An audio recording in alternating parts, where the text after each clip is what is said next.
Assalamualaikum warahmatullahi wabarakatuh. Bismillahirrahmanirrahim. Alhamdulillah. Alhamdulillah wa syukurillah. Wal aqibatu lil muttaqin. Asyhadu an la ilaha illallah wahdahu la syarika lah. Wa asyhadu anna sayyidina Muhammadan abduhu wa rasuluh. La nabiyya ba'dah. Allahumma salli wa sallim ala sayyidina Muhammadin wa ala alihi wa ashabihi Rasulillah ajma'in, amma ba'du. Rabbi shrah li sadri wa yassir li amri wa hlul 'uqdatam min lisani yafqahu qawli. Subhanaka la ilma lana illa ma 'allamtana innaka antal alimul hakim. La hawla wa la quwwata illa billahil aliyyil azim. Ilahi anta rabbi wa ridhokal matlubi.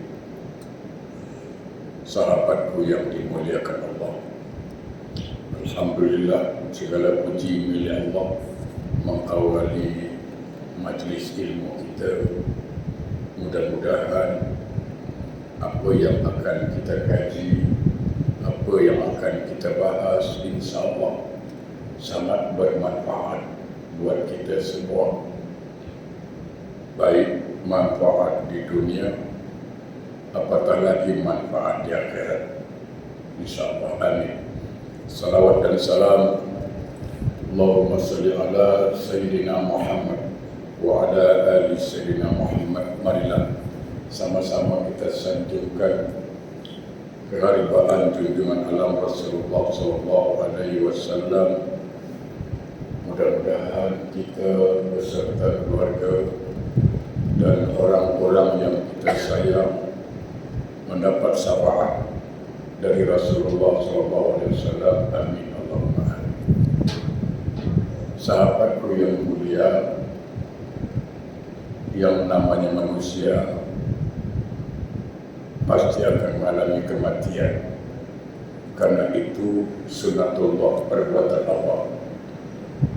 Kullu nafsin za'iqatul maut. Setiap yang bernyawa pasti mati. Wa ma ja'alna li basharin min qablikal khuld afa in mitta fahumul khalidun. Kullu nafsin za'iqatul maut.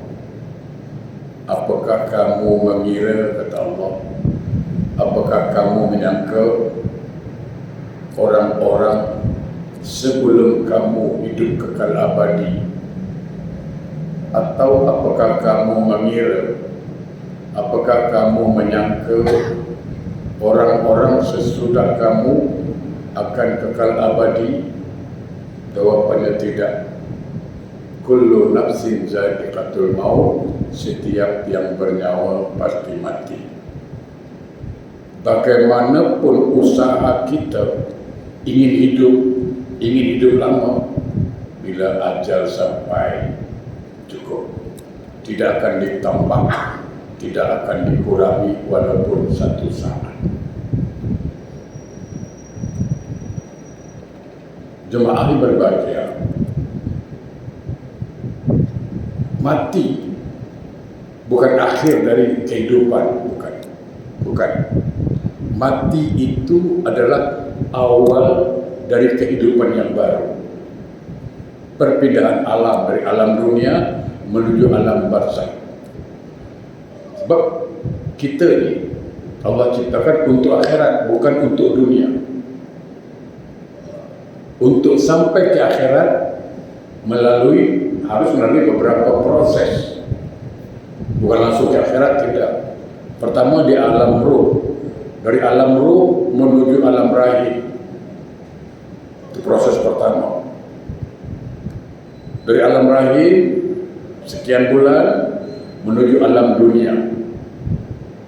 Proses lagi. Dari alam dunia menuju alam kubur. Itu proses lagi. Dari alam kubur baru ke alam akhirat. Ini proses semua, dan ini mesti dilalui.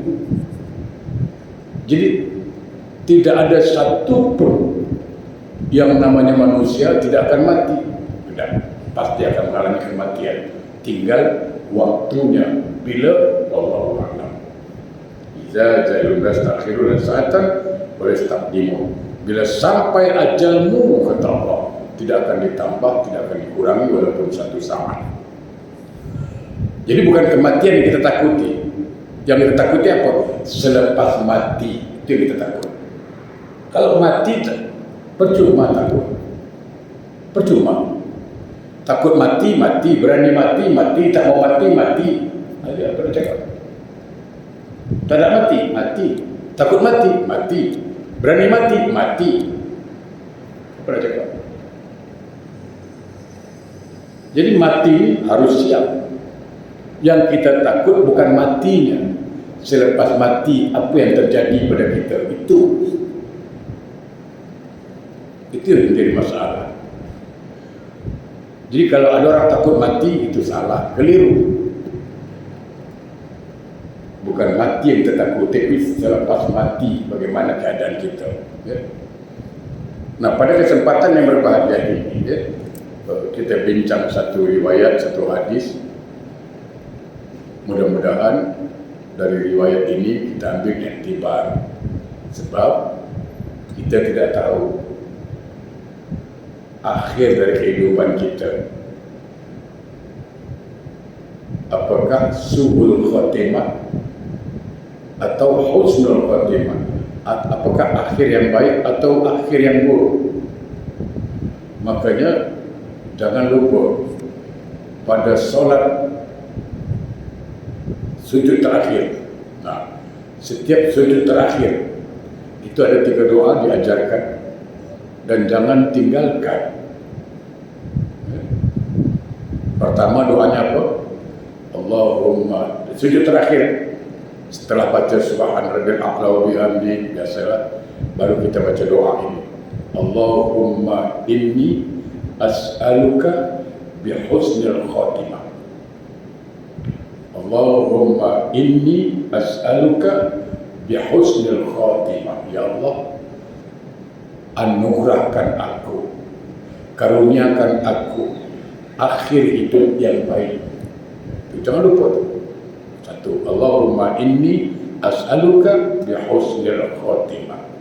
Doa yang kedua, Allahumma rzuqni taubatan nasuha qabla al-maut. Allahumma rzuqni taubatan nasuha qabla al-maut. Ya Allah, berikan aku rezeki, yaitu dengan bertaubat, dengan sebenar-benar taubat sebelum ajal aku sampai. Allahumma rzuqni taubatan nasuha qabla al-maut. Ayat ketiga, ya muqallibal qulub sabit qalbi ala dinik. boleh tambah wa ta'atik, boleh. Allah, ya muqallibal qulub sabit qalbi ala dinik wa ta'atik. Boleh ala dinik saja boleh. Ya Allah, Engkau yang membolak-balikkan hati manusia, tetapkan hati kami dalam agama Islam. Banyak juga orang nak mati murtad, hati-hati. Jadi salat pada sujud terakhir diajarkan oleh Rasulullah. Jangan lupa doa ini. Diajarkan oleh para ulama. Pertama, Allahumma inni as'aluka bi husnil khatimah. Allahumma rzuqni taubatan nasuha qabla al-maut. Ya muqallibal qulub sabit qalbi ala dini wa ta'ati. Tiga doa ini baca pada sujud terakhir. Jamaah yang berbahagia, dalam sebuah hadis yang panjang dikatakan, Iza aradallahu ta'ala qabdar ruhil mu'min. Apabila Allah Ta'ala hendak mencabut nyawa seorang mukmin, seorang yang beriman. Ingat, apabila Allah mencabut nyawa orang beriman. Iman maksud di sini iman yang betul, bukan iman yang cakap aja iman, bukan. Banyak orang mengaku beriman tapi tak beramal, itu masalah. Iman dan amal ni, kata Nabi, iman wal amal qarinan. Antara iman dan amal itu saudara kembar, tak boleh dipisah. Tak boleh pisah, sama. Contoh paling senang, kita mencintai isteri kita. Cinta itu dalam hati, iman juga dalam hati. Bukti cinta kita apa pada isteri? Maka kita memberikan nafkah zahir batin, kan itu.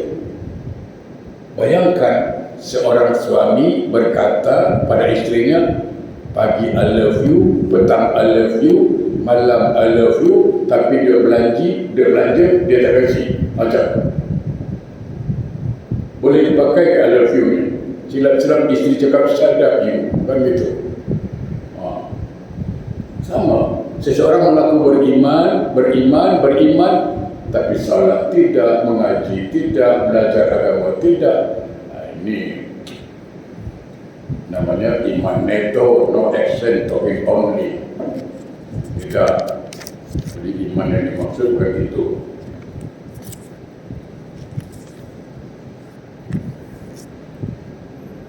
Iman yang sempurna, qaul bil lisan wa tasdiq bi qalbi wa amala bil arkan. Itu iman yang betul. Diucapkan dengan lisan, dibenarkan oleh hati, diamalkan oleh anggota badan. Itu iman yang betul.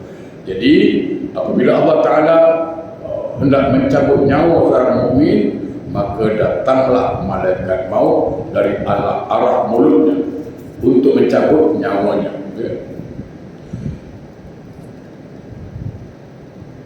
Lalu apa yang terjadi?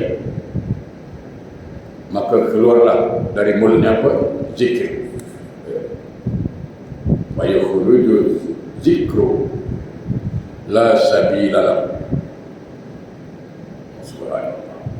Jadi ketika orang mukmin meninggal, dicabut rohnya lewat mulut, maka keluar zikir dari mulutnya. Yang dia selalu sebut la ilaha illallah, subhanallah azim, subhanallah bihamdi. Apa kata mulutnya? La sabila lahu. Tidak ada jalan lewat sini. No entry. Tak ada jalan lalu sini. Kenapa? Kerana sesungguhnya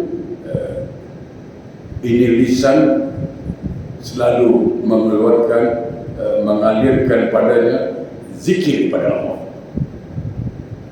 Jadi lisan yang selalu berzikir, pagi sebut subhanallah, Allahu akbar, la ilaha illallah, subhanallah azim, subhanallah bihamdi.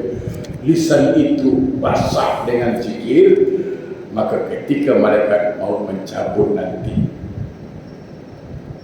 maka keluar lisan, dari lisan itu zikir itu. La sabila, jangan lalu sini. Ini lisan yang selalu berzikir menyebut nama Allah. Maka kembalilah malaikat maut kepada Allah, lalu memberitahu akan orang itu. Dia berkata, aku dah cabut nyawanya lewat mulut, tapi dari mulutnya keluar zikir. Dia cakap la sabila, jangan lalu sini. Maka Allah berfirman, cabutlah dari arah yang lain. Ikbit min jihatil ukhra, cabut dari jalan yang lain. Malaikat maut datang lagi dari arah tangan, maka keluarlah dari tangannya itu sedekah, ucapan atas kepada anak yatim, penulisan ilmu, dan pukulan pedang. Mereka juga berkata seperti tadi, Allahu Akbar. Jadi ketika malaikat maut mengadu dengan Allah, ya Allah, aku cabut lisan orang itu, nyawa orang itu dari mulutnya keluar zikir, dan dia menolak, la sabila, jangan lalu sini. Kata Allah, cuba lewat tangan dia. Lewat tangan dia. Begitu dicabut lewat tangan, tangan kata la sabila. Jangan lewat sini. Jangan lalu sini. Kenapa? Karena ini tangan yang selalu memberi sedekah. Tangan yang selalu mudah sekali, senang sekali memberikan sedekah, infak pada anak yatim. Tangan yang selalu mengusap kepala anak yatim. Betul. Dalam sebuah hadis dikatakan apa? Man masarasal yatim, siapa yang mengusap kepada anak yatim, bikulli sa'ratin sayyibah, wa bikulli sa'ratin darajah, wa bikulli sa'ratin hasanah. Siapa yang mengusap-usap pada anak yatim, setiap helai rambut yang diusap, Allah ampunkan satu dosa, Allah angkat satu derajat, dan Allah beri satu pahala. Setiap helai rambut yang diusap. Cuma jangan usap saja, bagilah duit. Ini orang baca hadis, siapa usap pada anak yatim, dia pergi cari anak yatim, dia cuma gosok pada budak, tapi duit tak bagi. Bukan begitu. Kau gosok bulu, kau gosok tak bulu, budak tersumpah ada nanti. La sabila, jangan lalu sini. Kata malaikat maaf, kenapa? Ini tangan suka sedekah. Ini tangan suka usap kepada anak yatim. Ini tangan berjuang jihad fi sabilillah. La sabila, jangan lalu sini. Tangan kita adakah begitu? Itu pertanyaan. Lisan kita adakah selalu berzikir? Padahal Al-Quran mengatakan apa? Ya ayyuhallazina amanu dzkurullaha dzikran katsiran wasabbihuhu bukratan wa asila. Wahai orang-orang beriman, berzikirlah kamu sebanyak-banyaknya. Bertasbihlah pagi dan petang. Malaikat mau mengadu lagi, ya Allah, aku dah lewat tangan tapi dia tak terima. Dia cakap tangan dia selalu bersedekah. Kalau mengusap pada anak yatim, maka Allah mengatakan tadi, cuba kau lewat kaki pula. Kau cabut lewat kaki. Maka kaki pun berkata seperti tadi, sesungguhnya orang ini telah berjalan denganku menuju jamaah, solat di hari-hari raya dan majlis-majlis ilmu. Kakinya berjawab, la sabila, tidak ada jalan dari sini. Kenapa? Sebab ini kaki yang selalu datang solat berjamaah. Kaki yang selalu datang solat berjamaah. Kaki yang selalu hadir dalam majlis-majlis ilmu. Kaki yang selalu menjalin silaturahim. Subhanallah. Jadi kehadiran kita menghadiri salat berjamaah, menghadiri majlis ilmu, subhanallah, itu menjadi pertolongan buat kita nanti ketika malaikat mau mencabut nyawa kita. Allahu Akbar. Bayangkan kalau orang tak pernah pergi salat jamaah, tak pernah hadir di majlis ilmu, tak suka berjalan silaturahim, apa tak lapang jalan dia, mereka mau cabut dia, nampak. Lalu kata Allah, cuba kalau telinga pula, telinga pun berkata begitu juga. Sesungguhnya telinga suka mendengarkan bacaan Quran, suka dengar nasihat-nasihat agama. Ada orang tak suka dengan Quran, betul. Dengan azan kat radio, buka channel. Allahu Akbar, Allahu Akbar, ganti channel. Dia ganti. Kuda yang mana? Kuda yang mana? Kuda yang mana suka dia? Kuda yang putih, berbulu pirang, suka dia. Tapi kalau orang haji, dia tukar. A'udzubillahi minasyaitonirrajim. Mulai. Dengar balas. Bismillahirrahmanirrahim. Dah berhenti. Wasari'u ila magfiratin min rabbikum wa jannah. Panas betul. Telinga je itu lapang malaikat maut masuk. Tapi telinga yang rindu akan bacaan Quran, mendengar bacaan Quran, telinga yang suka dengar nasihat ulama, subhanallah, la sabilalah, jangan lalu sini. Maka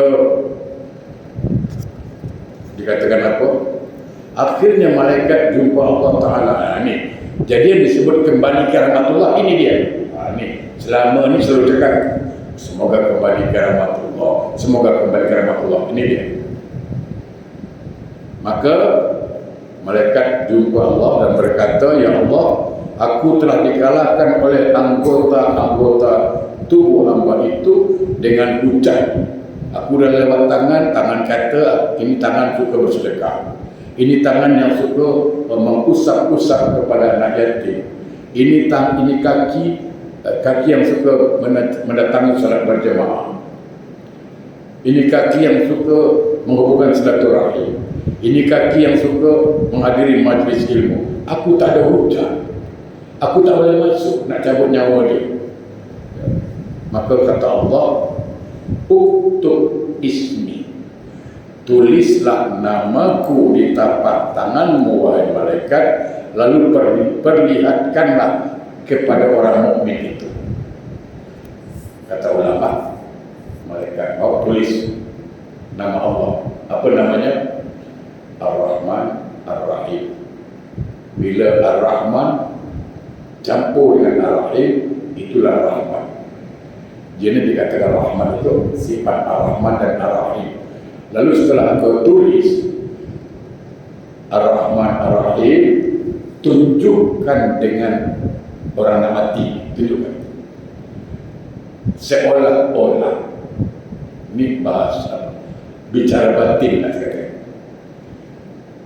Tunjukkan tanpa suara, cukup dengan menunjukkan saja, seolah-olah malaikat berkata, ini yang panggil kau, datanglah kembali, datanglah kepada Allah Ar-Rahman Ar-Rahim.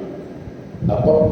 Kembalilah ke dalam pelukan rahmat Allah. Inilah orang yang kembali ke rahmatullah.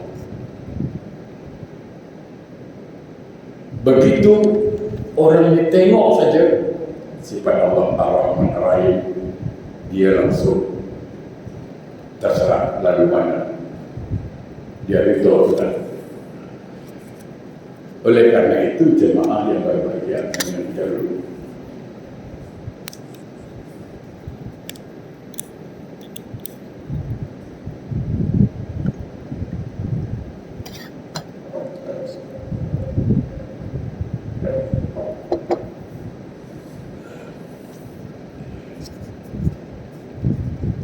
jadi itu yang menjadi kajian kita apa? Apakah kita boleh macam itu nanti? Itu pertanyaan. Sedangkan lisan kita jarang berfikir, lisan kita jarang menyebut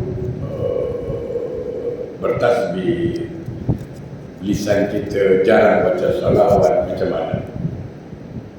Apakah boleh lisannya berkata la sabilalah, jangan lalu sini, kerana ini lisan yang selalu berzikir, sementara lisan kita jarang berzikir menyebut nama Allah? Apakah tangan akan mampu berkata la sabilalah, jangan lalu sini, kerana ini tangan yang suka bersedekah, ini tangan yang suka mengusap-usap kepada anak yatim?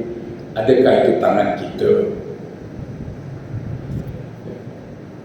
Adakah itu tangan kita?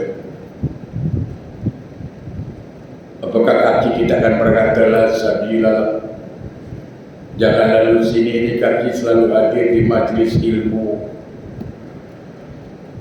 ini kaki yang selalu mendatangi solat berjamaah, ini kaki yang selalu menghubungkan silaturahim. Subhanallah, itu kaki kita.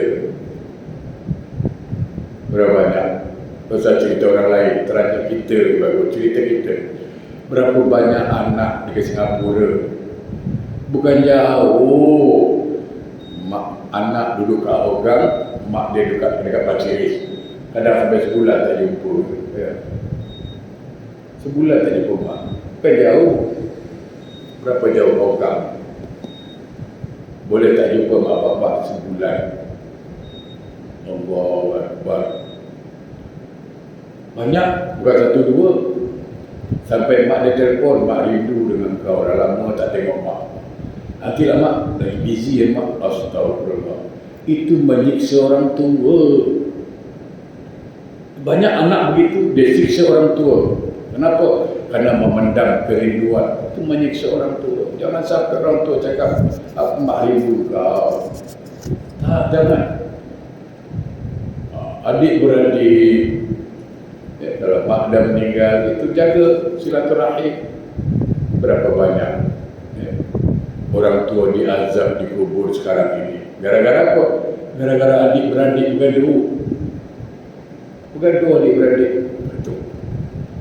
Nah, apakah kaki kita akan selalu menjaga silaturahim? Itu pertanyaan. Apakah mata kita mata yang selalu menatap Al-Quran, membaca kitab-kitab Allah? Apakah telinga kita telinga yang rindu dengar nasihat-nasihat agama? Apakah telinga kita suka dengar orang baca Quran? Apakah telinga ini suka mendengarkan azan? Saya selalu bercakap. Kalau janda panggil, kami laju lah. Janda panggil abang, datanglah rumah. Laju datang ke rumah janda itu. Kenapa? Dia panggil abang, saya, datanglah rumah. Allah panggil solat, datang rumahku. Tak datang sampai sekarang. Rumah dekat masjid. Janda panggil berebut datang, Allah panggil datang rumah ni, tak datang-datang. Macam mana kita? Lebih sayang janda ke Allah? Macam mana?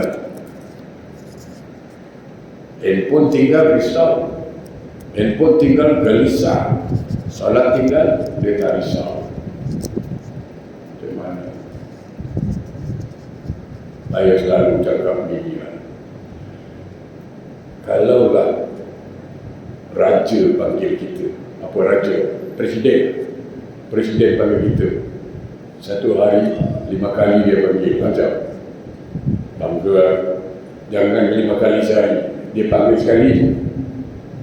Kita boleh cerita, presiden panggil aku, presiden panggil aku, datang rumah dia, istana dia, duduk kedai kopi pun cerita. Kau tahu tak? Presiden panggil aku, giring. Sekali presiden panggil, seumur hidup dia cerita. Betul. Apalagi 5 kali panggil. Ini Allah panggil satu hari 5 kali datang rumah dia. Tak tengok. Macam, kau tak tahu. Presiden panggil dia bangga. Oh, betul. Kita presiden panggil sekali, setahun cerita. Presiden panggil aku, kau apa? Kau ingat apa aku? Panggil lah istana. Cerita kedai kopi semua dia cerita. Sekarang Allah dengan presiden mana besar? Jangan. Allah panggil setiap hari 5 kali datang rumah dia. Tak datang-datang juga. Macam Allahu Akbar, ya. Apakah telinga yang suka mendengar orang baca Quran, dengan nasihat agama? Kadang-kadang ada orang tak suka dengan nasihat. Tak suka. Kita nasihat agama, dia marah kita pula. Asal cerita agama ni, kita tak main agama ni. Cerita agama kat masjid di sini, ada. Kita nasihat dia, dia cakap dengan kawan dia. Dia siapa nak nasihat kita? Macam dia pula, Orang nasihat itu orang sombong. Khatamallahu ala qulubihim wa ala sam'ihim wa ala absarihim ghishawatun wa lahum adzabun azim. Hati dia sakit kalau mendengar nasihat. Kawan dekat 10 tahun dengan dia, berkawan dengan dia 20 tahun, pasal bagi tahu yang baik. Brother, kita dah 20 tahun kawan tau, tapi aku tak pernah tengok kau solat. Jomlah, bila lagi kita nak isyak, kita solat lah. Aku tengok kau tak pernah solat aku. Kau tak takut ke siksa kubur? Kau tak takut neraka? Besok dia tak tegur. Besok dia tak tegur. Dia sibuk cerita dengan kawan. Dia nak ajak aku solat, dia pun tak betul. Oh, itu dia. Orang ajak solat bukan ajak maksiat. Kau tak suka, hati sakit. Tak ajak kita solat kerana dia pun tak betul. Betulkan diri dulu baru ajak orang. Astagfirullahaladzim. Kalau nak tunggu betulkan orang betul-betul baru boleh kasih nasihat, siapa boleh kasih nasihat? Semua orang pun ada salah. Saya selalu katakan apa? Hanya malaikat yang tak tahu salah. Hanya malaikat yang tak ada salah. Dan hanya iblis yang tak tahu baik. Kita ni manusia, kadang salah, kadang baik. Itulah kita manusia. Nak tunggu baik, mana ada. Kalau hanya orang baik dan yang boleh kasih nasihat, maka tak ada hak. Tak ada siapa pun yang boleh kasih nasihat. Berkawan 20 tahun, pasal solat ni pasal dia tak tegur. Kita cakap pasal solat, dia melenting. Ina'adzabillah syadid. Itu azab sangat pedih. Oleh kerana itu jemaah sahabat yang berbahagia, basahkan lisan ini selalu dengan berzikir. Zikir sambil buat kereta, sambil duduk di mana di bas. Saya teringat satu hari Nabi Musa bertanya dengan Allah, ya Allah, siapakah hamba yang kau cintai dan siapa hamba yang kau benci?